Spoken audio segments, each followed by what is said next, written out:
창세기 4장 1절로 7절까지 말씀 압독합니다. 아담이 그의 아내 하와와 동침하매 하와가 임신하여 가인을 낳고 이르되 내가 여호와로 말미암아 득남하였다 하니라. 그가 또 가인의 아우 아벨을 낳았는데 아벨은 양치는 자였고 가인은 농사하는 자였더라.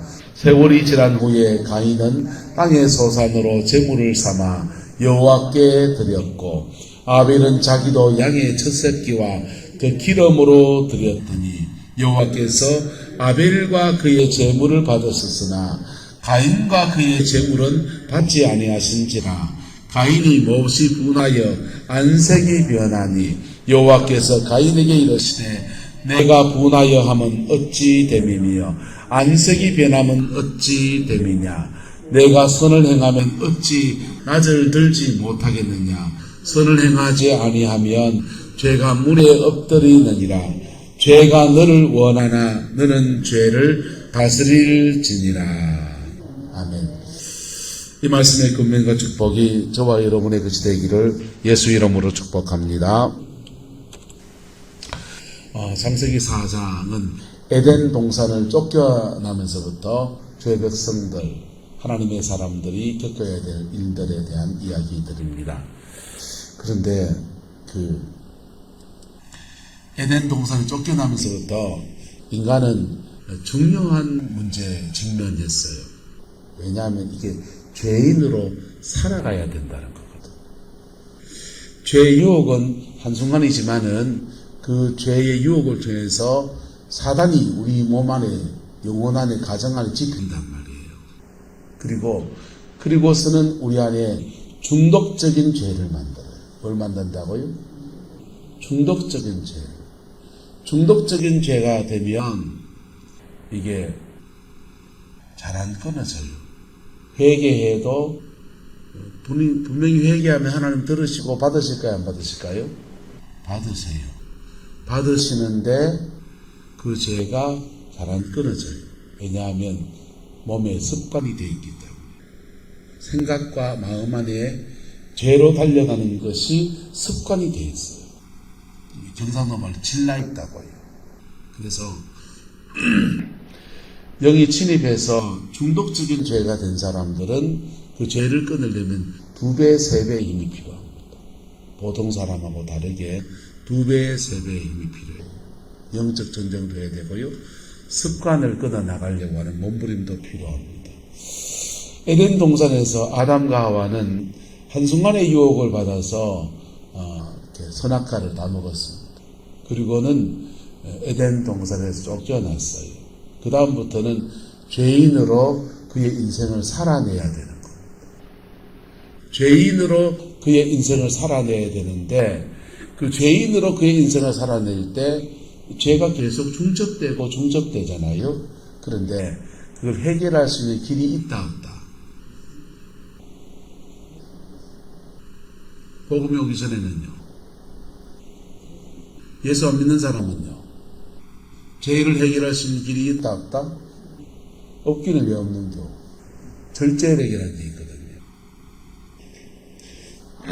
안 믿는 사람도 죄를 막 지고 삽니까? 그런 분들은 저 청송교도소에 들어가 있고요. 안 믿는 사람도 죄성을 가지고 살아가고 우리도 죄성을 가지고 살아가는데 우리는 예수님의 보혈의 피 안에서 속죄의 은총을 입어서 그리고 속죄와 함께 주어지는 성령의 능력을 입어서 그 죄를 더 수월하게 이길 수 있는 힘이 주어지는 거고 안 믿는 사람은요. 안 믿는 사람은 그 죄를 몇 가지 방법으로 해결해 갑니다. 첫 번째는 교육이에요. 뭘 해결한다고요? 교육을 해결합니다. 공부를 좀 하면 잘 가르치면 몰라서 그렇지 애가 시간이 들면 교육을 해결하라. 교육을 해결하면 어느 정도 해결이 됩니까? 안 됩니까? 어느 정도 해결이 되잖아요. 안 걸릴게요. 말로 공부시킵니까? 왜 초등학교 교육 왜 시킵니까? 전문적 기술교육이나 공고등학교 가든지 대학 가든지 바로 보내버리지. 초등학교 교육을 왜 시키니까? 초등학교 교육은요, 잔소리 교육이 비슷해요. 애들한테 이래라 저래라 이래라 저래라 학업적인 것보다 태도와 삶에 관한 것들을 교육시켜줍니다. 교육부터 해결해야 돼요. 또 하나의 해결책은 해소해주는 겁니다. 해준다? 해소해줍니다. 성적으로 막 그런데 아이고 야야 안 되겠다. 자를 어쩌야 되겠다? 장가를 보내야 되겠다. 맞습니까? 안 맞습니까? 장가 가면 죽어들 둘이 부부간에 뭐 이렇게 성적인 부분이 뭐합니까? 해소가 되잖아요. 아내들 막 가지고 싶어서 안 달라서 막 그러는데 장난감을 가지고 싶어서 안 달라 그러는데 훔쳐오려고 마음을 먹을 정도 그러면은 부모가 뭐 해줘야 됩니까? 사줘야 되지. 사주면은 너네 훔쳐올 필요가 있다 없다? 없죠. 그러니까 해소가 됩니다. 이게 세상 교육에서 이 죄의 문제, 이전에 인간의 죄성을 다스리는 문제가 예방 차원에서 하는 저는 해소와 교육입니다. 그래서 이게 정말 중요한 문제이죠. 죄를 짓고 나면요, 교정교육을 교도소를 보냅니다. 교도소를 보내서 죄에 대해서 심판도 하고, 여러분 교도소가 죄를 심판하는 데입니까? 죄를 교정하는 데입니까? 원래는 교정교육이에요. 죄를 교정시켜주는 데라고요. 그런데 교정보다는 주로 심판의 의미가 더 크다 안 크다?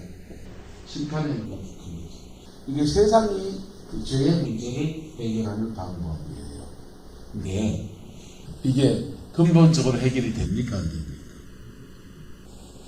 교육을 통해서 죄의 문제를 가르치면 가치관은 잡혀요. 뭔 잡힌다가요? 가치관은 잡히는데 충동은 못 잡아요. 뭘 못 잡는다? 충동. 가지고 싶고 훔치고 싶고 성적으로 하고 싶고 하는 그 충동은 못 잡아요. 충동의 문제를 그래도 해소할 수 있는, 해결할 수 있는 그 방법 중에 하나는 해소시켜주는 거예요. 그래서 이걸 상담적 개념을 이런 것도 통해서 상담과 그 다음에 실천해줘서 해소시켜주고 이런 거 잘 보려면 걔는 훌륭하다라는 거 보신 적 있으세요? 안 보셨습니까? 우리 성관교 성도님은 다 거룩하셔서 기독교 방송만 보시죠. SBS인가요? 걔는 훌륭하다. 뭐, 그 누구죠? 강형욱 씨인가요? 그분 나와서 그거 이렇게 보면은 그 다 심리학이거든요. 동물 심리학인데 인지 치료를 하는 거예요.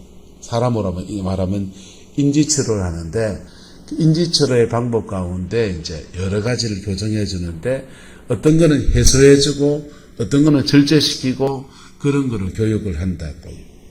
근데 그게도 역시 마찬가지죠. 해소해 주고 교육해 주고 그래서 사람으로 말한다면 죄의 문제를 해결하는 것입니다. 할렐루야? 도움이 된다 안 된다? 됩니다. 분명히 도움이 됩니다.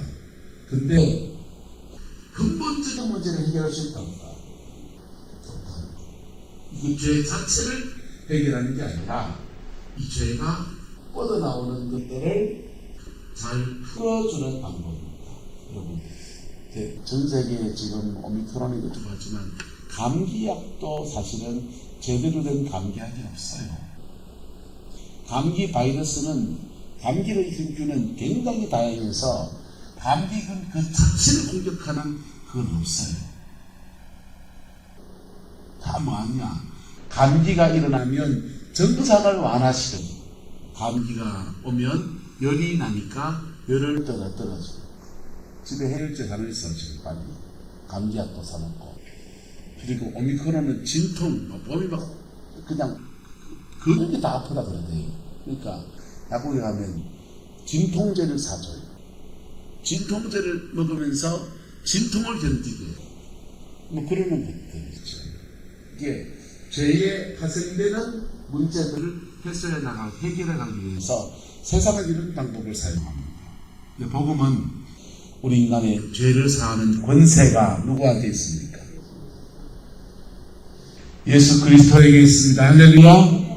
죄를 해결하지 못하면요, 죄를 해결하지 못하면 이런 식으로 주로 해소하고 예방하든지 이런 방법을 쓰든지, 해결하지 못하면 죄는 심판이 따라옵니다. 죄를 일단 지으면 심판이 따라옵니다. 죄에 대한 심판이 떨어지면, 여러분, 돈 문제에서 죄 지으면 돈이 막힙니다. 교회들은 무서운 거예요. 그리고 성적인 문제에서 죄를 지으면 남의 가정을 깨뜨리게 돼요. 가정에 불화가 와요. 가정 다툼이 일어납니다. 그리고 가족 간의 연합을 깨뜨려요. 그리고는요, 남의 가정을 깨뜨리기 때문에 죄에 대한 심판은 하나님의 심판의 원리는 뭐냐? 따라서 이에는 이로, 눈에는 눈으로, 심은 대로 거두게 하시고, 너의 가정을 깨뜨리면 내 가정에도 뭐가 온다? 깨집니다. 너의 알을 좁히면 내 알도 두들 맞습니다. 가는 말을 10원 그러면요, 오는 말도 어떻게 됩니까? 10원 곱하기 10에가 100원 오는 말도 10원 됩니다. 심은 대로 이렇게 거두는. 근데 에덴 동산을 쫓겨나고 난 뒤에 인간에게 그 죄를 극복할 수 있는 은혜가 있다면 바로 그는 예배입니다. 할렐루야. 하나님을 예배할 때 그 예배 안에서 인간의 죄를 극복할 수 있는 성령의 임재도 오고, 사실은 2000년 뒤에 지금은 이루어졌지만은 3000년 뒤에 이루어질 십자가의 사건, 그것을 미리 성취시켜서 그 보혈의 능력을 미리 역사하시는 은혜가 그래 주어지는 그 속죄입니다. 예배를 통해서 성령도 받고 예배를 통해서 속죄함도 얻는 은혜가 그래 주어지는 거예요. 근데 이 가인과 아벨이 둘이 이게 예배하러 나갑니다. 예배하러 나가는데 하나님께서 가인의 예배를 받지 않고 아벨의 예배를 받았습니다. 가인은 뭐 하는 사람이라 합니까? 농사 짓는 사람이다 그랬고, 아벨은 뭐 하는 사람? 양치는 사람. 그래서 하나님이 고기는 좋아하시고 불떼기는 안 드시고 그렇습니까? 그게 아니고 하나님이 그 두 사람이 예배하며 나갔는데, 가인은 땅의 소산으로 제물을 삼아 여호와께 드려서 곡식단을 드렸고, 아벨도 양의 첫 새끼와 그 기름으로 하나님께 드립니다. 그래서 사람들은 아이고, 피가 있어야, 보혈에 피가 있어야 하나님이 제사를 받으시지 그러는데요, 구약 성경을 보면 하나님이 곡식을 곱게 갈아서 드리는 소제라고 하는 제물도 받으시고요, 번제, 양을 잡아 드리는 번제도 받으시고요. 이게 뭘 드리냐의 문제가 아닌 거예요. 본문에 힌트가 나와요.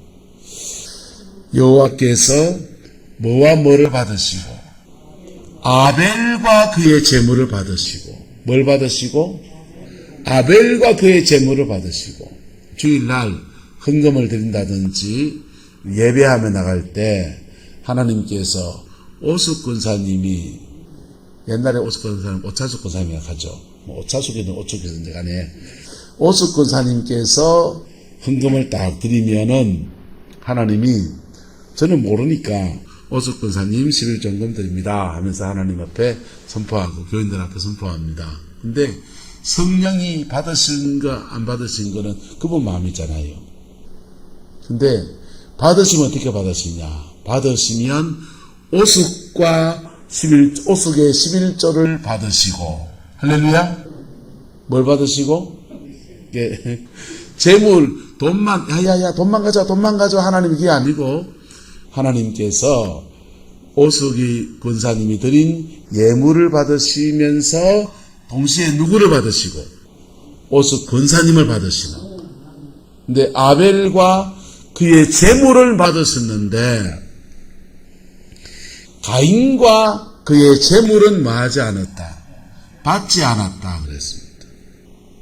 그래서 공적인 예배를 드리는 시간에 아벨은 그의 재물을 하나님께 드렸으니 하나님이 받으셨고, 그러면서 그 안에 죄를 이길 수 있는 은혜와 성령의 도우심의 역사가 이래 풀어지는 거예요. 근데 가인은 중심을 들이지 않았다는 것이죠. 그러니까 재물을 준비하고 막 형식은 요란하게 해서 뭐 어떻게 했는지 모르지만은, 가오잡고 했는지 모르지만은, 주님이 보시기에 가인의 예물을 받을 수 없었다. 가인을 받을 수 없었다는 겁니다. 근데 가인이 이러면 어떤 상황이 펼쳐져야 되냐. 그 다음은 하나님이 내 재물을 받지 않으시니 아이쿠, 따라서 내가 회개할 게 많네. 이래야 됩니까? 하나님 탓을 해야 됩니까? 천사 같은 우리 안정모 목사님은 자기 회개할 게 많다고 합니다. 근데 목사님이 말이야 찬양하는데 어떻게 거슬리게 새로운 찬양만 불러가지고 이런다든지 목사님은 설교를 왜 그래 하든지 바깥에 다른 사람 핑계를 댈 수도 있고 탓을 할 수도 있고요. 또 우리 교회는 음양시설이 부자가지고는 말이야 서울에 빚값 번쩍한 교회는 어쩌고 그럴 수도 있고요. 근데 하나님은요, 어떤 상황 어떤 처지에 든든지 성령 안에서 진리로 예배하는 자의 예배는 받으시는 거예요. 이 산도 아니고 저 산도 아니고 이 교회도 아니고 저 교회도 아니고 마음을 중심을 들여서 나가는 자의 예배를 하나님 받으시는 거예요. 예? 그래서 가인의 예배를 받지 않았습니다. 받지 않은 그 상황에서 가인이 하나님 앞에 법원이 날 수 있습니다. 그 순간적인 충동 안에서 화가 날 수 있고 안색이 변할 수 있습니다. 근데 집에 가서 곰곰이 생각해 봐야 돼. 곰곰이 생각해 보고 하나님이 내 예배를 안 받으시는데 오늘 예배 때 은혜가 안 됐는데 왜 그럴까? 내가 뭔 죄가 있나 하면서 자신을 돌아보고 나가면 그 공적인 예배에서 받지 않으신 하나님의 예배 임재가 그 가정과 삶의 자리 안에 그냥 쏟아지는 거예요. 예배라고 하는 것이 목사가 인도하는 이런 공적인 시간만 예배가 아니고 내가 어느 처소에 가든지 하나님 앞에 깊이 나가면 그때가 그 예배인 겁니다. 할렐루야. 한국교회는 예배와 집회를 잘 구분해요. 예배는 주일 낮 예배처럼 묵도, 찬양, 기도, 찬양, 봉헌 시간, 그 다음에 봉헌 기도, 설조, 축도, 이게 들어가야 예배고, 집회는요, 예수님 찬양, 불길이 같은 성신과 불 받아라!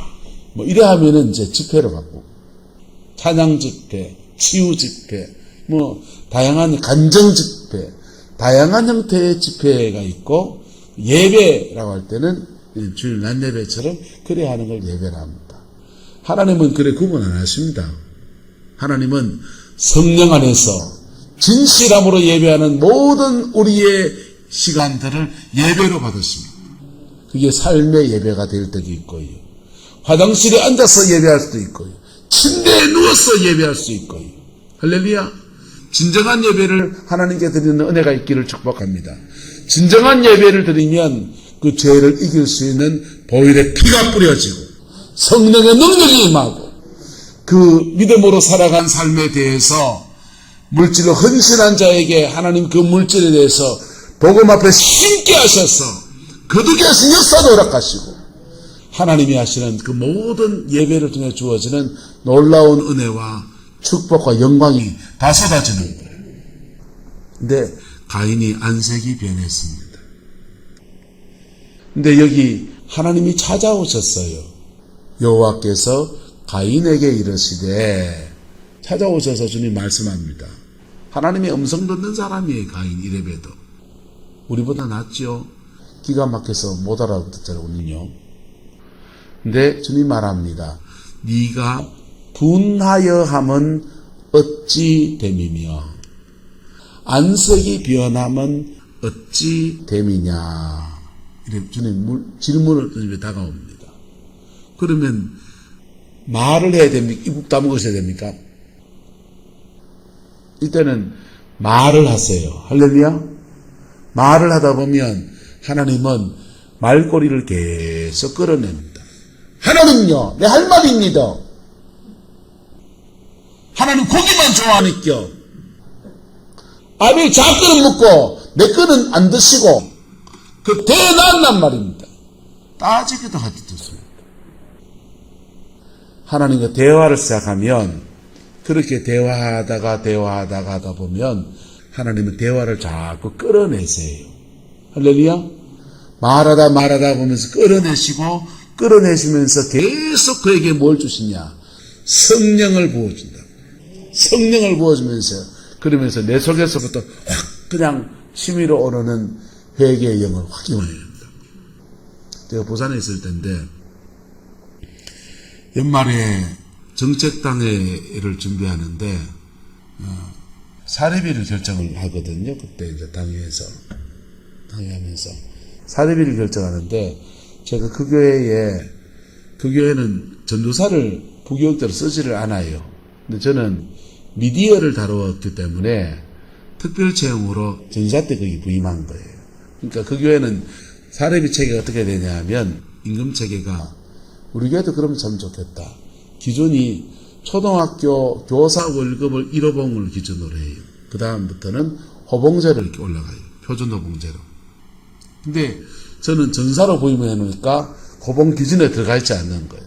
그냥 이제 목사 1호봉보다 조금 낮게 해서 전사 사례비로 해서 그냥 그 상태로 동결된 상태로 3년을 보냈습니다.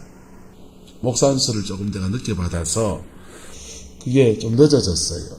그리고 이제 안수를 받고 1호봉으로 이제 올라서야 되는데 이게 재정부에서 결의하고 준비하는 과정에 무슨 문제가 생겼어요. 그래서 저보다 뒤에 온 애랑 저랑 사례비가 같은 상황이 된 겁니다. 그거는 이제 선임 목사한테 이거 해결해 달라고, 이거 왜 이렇게 됐냐고, 계속 조정해 달라고 크레임을 걸었어요. 근데 그걸 결정하면 그걸 바꾸려고 하면 전체를 다 뜯어고쳐야 되는 문제가 생기고 재정부하고 평신도분들하고 다시 상의를 해야 되는 그런 문제가 생겨서 못 해주겠다는 겁니다. 네가 다 뒤집어 쓰라는 거예요. 그래봐야 한 달에 돈 5만 원이에요. 한 달에 돈 5만 원, 1년 하면 한 60만 원 되나요?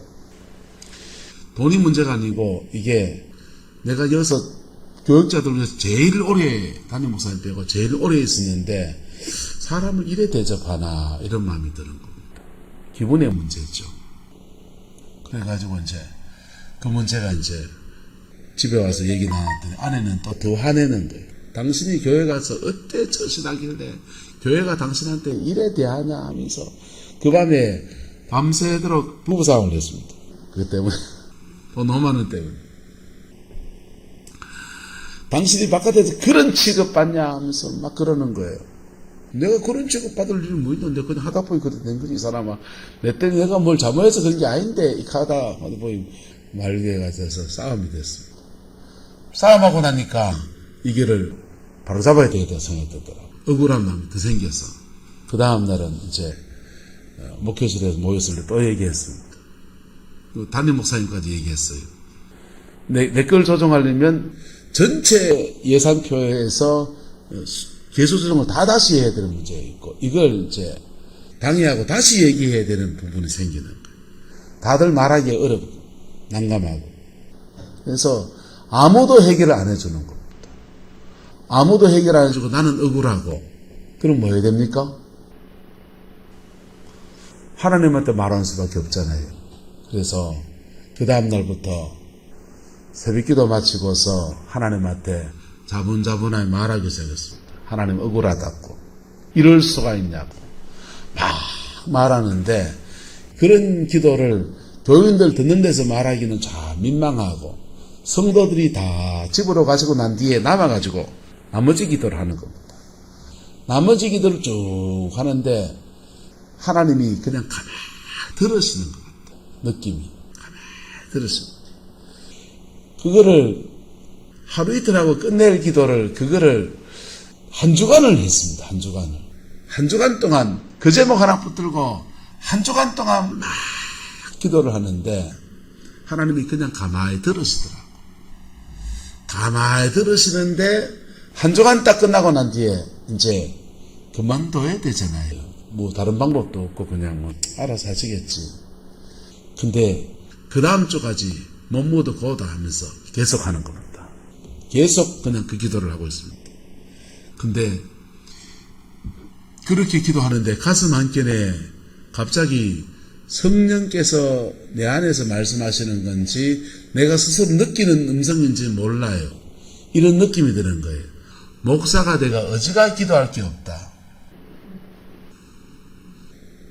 돈 5만 원 가지고 두 주 한 채 그냥 아글아글 쓰고 앉아가지고 목사가 내가 어지간히 기도할 게 없다. 그러면서 제가 섬기는 구역 안에 아픈 사람들, 기도가 필요한 사람들, 해가 넘어가면서, 한 해를 넘어가면서 인생의 길을 못 찾는 사람들의 얼굴에 확 떠오르는 거예요. 그러니까 한 주간 또 하나님한테 악다구를 펼치려고 했던 기도가 그때부터 회개가 터져가지고요. 한 주간 동안 펑펑 울면서 회개했어요. 펑펑 울면서 회개했는데, 그렇게 회개하는데 성령이 내 안에 충만히 임하시고, 청년 시절에 하나님 앞에 순전한 마음을 가졌던 그 첫 마음, 첫사랑이 다 회복이 되더라고요. 할렐루야! 그래 회복이 되고서 새롭게 새가족부를 맡아서 영혼을 섬기는 거 하는데 정착률이 86%가 넘어가는 거예요. 정말 영혼이 새가족 공부를 하는데 영혼이 막 만져지고 사람이 세워지는 게 그래 느껴지는 거예요. 하나님이 어떤 분이냐? 대화의 명수세요. 할렐루야. 그래서 주님은 가인에게 다가오셔서, 예배의 시비한 가인에게 다가오셔서 나하고 얘기 좀 하자. 너 죄가 있는데 나하고 얘기 좀 하자 하면서 그의 마음의 문들을 두드리는데, 가인은 그 안색이 변하고 몹시 분해하던 그 마음을 내려놓지 않고 하나님 앞에 씩씩거리고 있는 거예요. 한마디도 되지 않습니다. 차라리 화난다고 말을 하든지, 예? 화나면 화난다고 말을 하든지, 이 하답답한 사람이라고, 가인이죠. 하나님이 그에게 말씀 직격탄을, 네가 선을 행했다면 어찌 낯을 들지 못하겠느냐? 선을 행하지 아니하면 죄가 문에 엎드려 있느니라. 그 다음에서 경고의 말씀을 줘요. 같이 읽어 시작. 죄가 너를 원하나 너는 죄를 다스릴지니라. 예수 안에서 복음의 능력 안에서 죄가 끊어지고 죄를 이겨내고 죄를 극복하고 새 인생을 살 수 있는 기회를 가인이 가졌는데, 가인이 그 기회 앞에서 마음을 열지 아니하니까 그 예배가 무슨 소용이 있습니까? 그가 준비한 제물이 무슨 소용이 있습니까? 주님이 찾아오셨는데도 영접하지 아니하고 주님 앞에 마음을 토해놓지 않으니까 무슨 소용이 있습니까? 주님이 끝에 하신 말씀이 그렇습니다. 너는 죄가 너를 원하나 너는 뭘 할지어다? 죄를 다스릴지어다. 이 말이 뭔 말이냐? 죄를 다스린다는 말이 무슨 말입니까? 네가 가르침 받은 대로 한번 버텨봐라. 너 죄 소원이 있는데 너 마음의 것들을 한번 네 스스로 한번 바람도 한번 쐬보고 여행도 한번 다녀보고 해소해봐라. 너 죄 소원이 있는데 상담도 좀 받아봐라. 근데 그렇게도 안 하면 죄를 짓게 되고 그러면 심판을 내립니다. 여러분, 에덴 동산에 쫓겨난 사람은 그 죄를 결국은 자기 힘으로는 다스려가면서 살아야 돼요. 가끔씩 공부 많이 한 사람이 돌출 행동하는 것들을 봅니다. 제주 고검장이 자가용차 안에서 음란 행위하다가 걸려가지고요, 신고돼가지고 고검장 엎었었습니다. 사회적 불명예를 다 뒤집었었어요. 법관하던 사람들끼리, 판사들끼리, 연수원에서 저거들끼리 막 성추행해가지고 난리가 나는 것들을 봅니다. 그 사람들이 뭘 몸 빼어가지고 그 짓 합니까? 충동을 못 이기는 거예요. 그 죄 지었을 때 자기에게 돌아올 사회적 파장과 심판의 결과를 모를까요? 법을 그래 공부한 사람들이요. 그런데도 그 충동을 못 이겨서 그래요. 여러분, 복음은 위대합니다. 복음은 우리의 그 충동을 이길 수 있는 보혈의 능력을 주시고 성령님께서 우리의 마음 안에 거룩한 생각을 주셔서 그 충동을 이길 수 있는 힘을 주시는 거예요. 신앙생활 하면서도요, 복음의 능력 안에서 죄를 이겨내는 사람이 있는가 하면 이렇게 죄를 다스리며 살아야 되는 사람도 여기 있어요. 우리 이중적인 모습을 가지고 있습니다. 심지어는 복음을 믿는다고 하면서도 자기의 죄에 대해서 아무런 생각이 없는 사람도 있다고. 죄는 심판을 불러옵니다.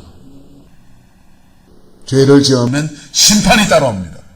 그 심판은 심은 대로 거두는 겁니다. 의를 심었으면 의를 심은 것에 대해서 의의 열매를 거두게 되어 있고, 죄를 심었으면 죄된 열매를 거두게 되어 있습니다. 그 죄들은 사춘기, 중년기, 노년기라고 하는 인생의 시기를 타고서 가정 안에서 흘러내려갑니다. 죄는 심각한 문제입니다. 그냥 간과할 수 있는 문제가 아니에요. 여러분, 저와 여러분에게 있는 복음의 능력 안에서 이 죄를 극복하고 다스리고 그 죄를 끊어내는 그 은혜가 있기를 그리스도의 이름으로 축복합니다.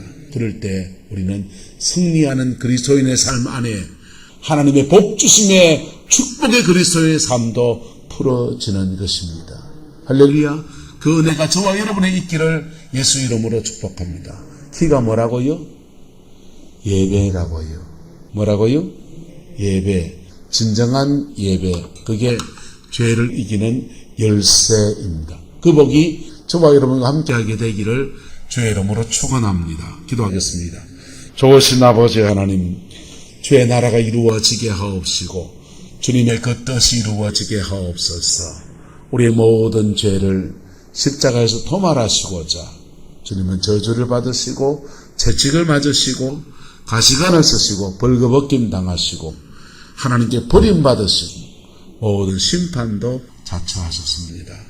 아버지, 이 은혜 아래에서 우리의 남은 인생을 정결한 삶, 거룩한 삶, 복된 삶으로 살아낼 수 있기를 소망합니다. 십자가의 능력 우리를 주장하여 주옵소서. 보혈의 그 사랑이 우리를 주관하여 주옵소서. 여호와께서 함께해 주시기 원합니다. 예수님의 이름으로 축복하며 기도드리옵나이다. 아멘.